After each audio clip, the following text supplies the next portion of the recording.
jump all over Mayor Pete and use it to turn the mirror on the party about where you've been and what you're going to do for African-American voters, and stop coming to us every 4 years when you need us to show up for you, but you don't show up for us.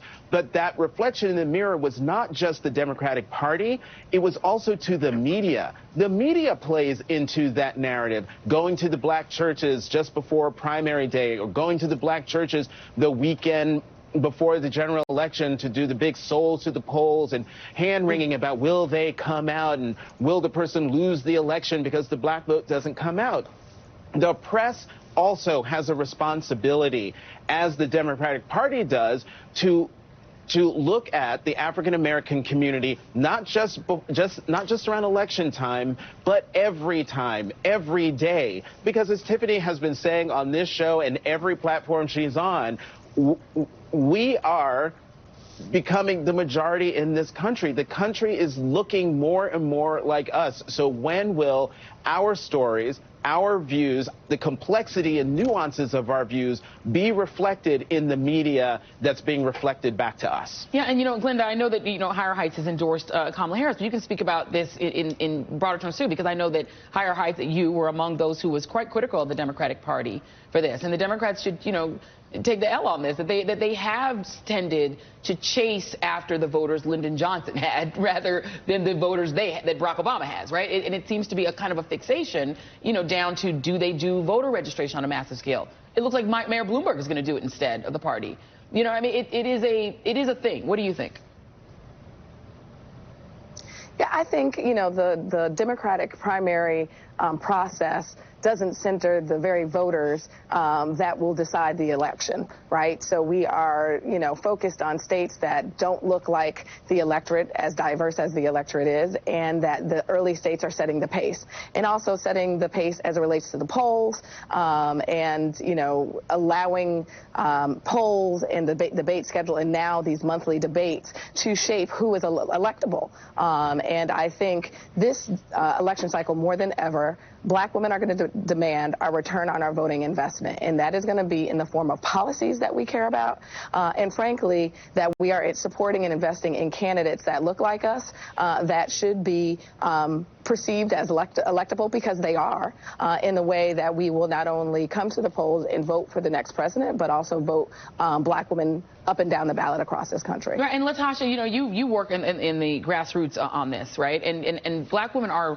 counted on to be the primary voter. They're, Glenda puts out the numbers every couple of years that African American women are the most reliable Democratic voters. So Black women are counted on to do that. But they're Black women are dismissed as unelectable because there is a narrative that America won't elect anything but a white male candidate. And a lot of Black people believe that now. After Donald Trump got elected, there's not a lot of trust in the Black electorate. You can speak about this more than I do, that America would even think about electing a Cory Booker or a Julian Castro or a Kamala Harris. So is it also coming from within the community saying, well, we don't trust these voters anymore? Well, I think it's two things. So one, I want to go back to something that Jonathan said. Jonathan talked about and alluded to when Kamala Harris was doing really well, when she just jumped out. But if you looked at what the papers were saying, while there was a lot of excitement about her campaign, I saw very few headlines that said that she was a forerunner, right? And so, matter of fact, most of the headlines were saying I call them the B-boys. It was Biden and Buttigieg and Beto at the time. And although there was a lot of excitement around her campaign, they did not cover it, nor did they frame it as if she was a viable candidate at the time. And so I think we've got that backdrop where the media is also feeding this particular narrative.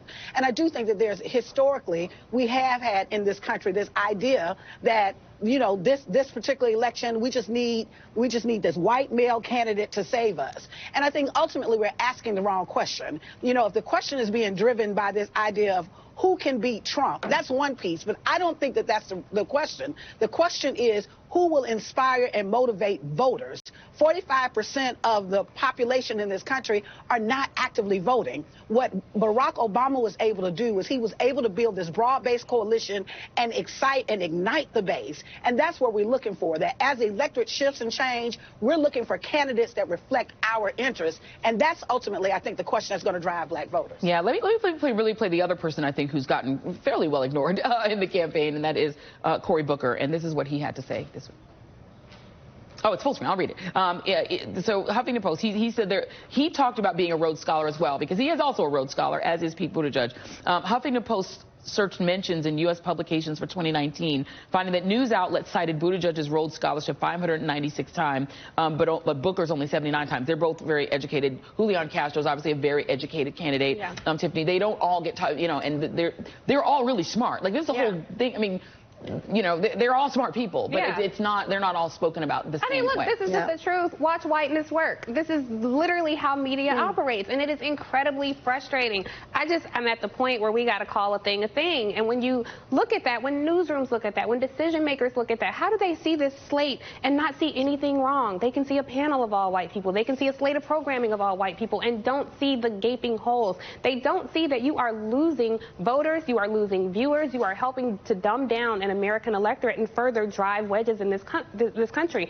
I also want to just say, I mean, if I could be the president of the LaTosha Brown fan club, I would. I'll be co-president. I mean, when I say she preaches, she's doing the work, and I had a chance to speak with LaTosha when she was at Harvard, and she made a good point about asking voters to be inspired, but LaTosha also speaks to inspiring voters in a different way and telling black voters who have so systematically been kept out of this process that you matter. You can be the architect of what this democracy looks like. And the work that she does, it's not always a federal campaign. She's getting people elected at the local level and the state level. And so even on social media, when people are saying, man, we're losing, she'll say, well, where do you get that from? Here are all the candidates who won at a lower level. So if you don't know LaTosha's work, please get to know her, because she is saving democracy. The country owes LaTosha a debt. So I just had to say that. No, and I agree with that. I'm going to let LaTosha speak to the fact that there's also this idea of what states are winnable, because you have